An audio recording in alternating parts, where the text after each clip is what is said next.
तो आपला पीके स्टुडिओला सबस्क्राईब करायला लगी और नान चुके से घंटी बरोबर इथे उले टुकले दबाव और पूरा आनंद लो।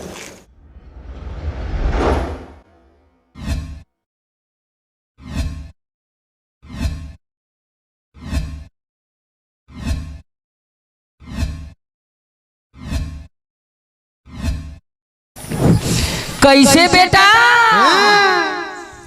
कोल्ला टाटा करत हस कहीं अब कबट टाटा करत हस अब कबट टाटा करत हस बेटा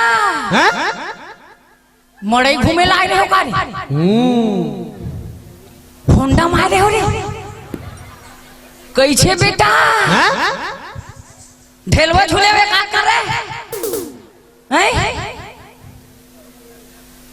अंडर खाए ओकर खोखला बच्चे होई का भाई मोर भरे साले थोथना हाथ थोथले कर दे हसे ए काकर खकलई काय हरे अरे नोए वाले हां कसरे खड़ांती बसड़ू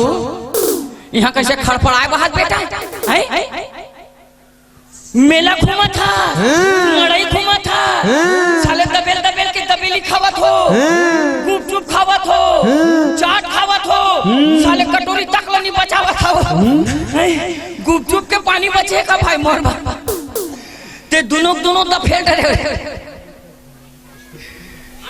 काय भाई कबाड़ी देख भाई तोले दम पर्सनल टाइप के बुला नहीं मैं वैसा टाइप से नहीं है अभी तक हम वाला चार जन भाई हम एकदम गलत समझ थस ना आते हैं तो लेके जाना बुला बड़े भाई साले गुपचुप चिकन पानी में चुरपुरा गए काय भाई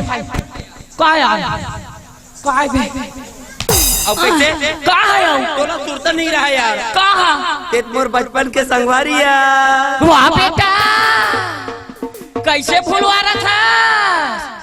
बचपन के संगवारी हरस कही के और प्यार करे जान तो नहीं कहा बेटा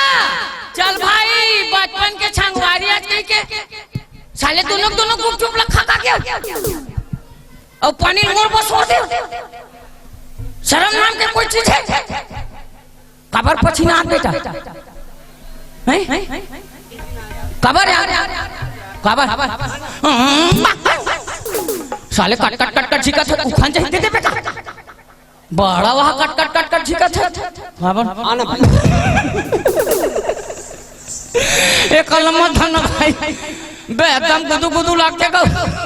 अतरी पान तो हमर हक भाई हनी पोटा रे गो साले बोटी भोंगरा हो गए चुप ना यार रुक ना बे पोच का थे ज्यादा मत चखाबे सुन ना भाई काय ते मोर बात ला मानबे का काला मान जन दोस्त काला भाई ए मतलब पटाले नहीं यार ए मतलब पठान भाई तोर हाथ पांव जोड़ो दादा तोर हाथ पांव जोड़ो मैं नहीं पटाऊं मोर छन्नी जमे अरे घाव पटाए रहे हो नंगा सैंडल में मार खा रहे हैं ते दारी छोड़ दे नीचे में मोछन गऊ इला थमन पटाकला हन ए मन मोला खुद पटाकला है वो गोठिया के मोटे सारा है और नानचन ठेम न कुंदरू ओ मोर पूरा ससुर सुन ना भाई गांव डहन जाबो हां भाई कटाक मीटिंग पंचायत में लेबो दादी नाचक पैसा सुटा जाए हां भाई चलो भाई भाई है ना मीटिंग होई गांव डहन हां भाई चलो भाई चलो नहीं जाबो चल भाई चल भाई चल भाई चल भाई चल बताओ भाई बता रहे ना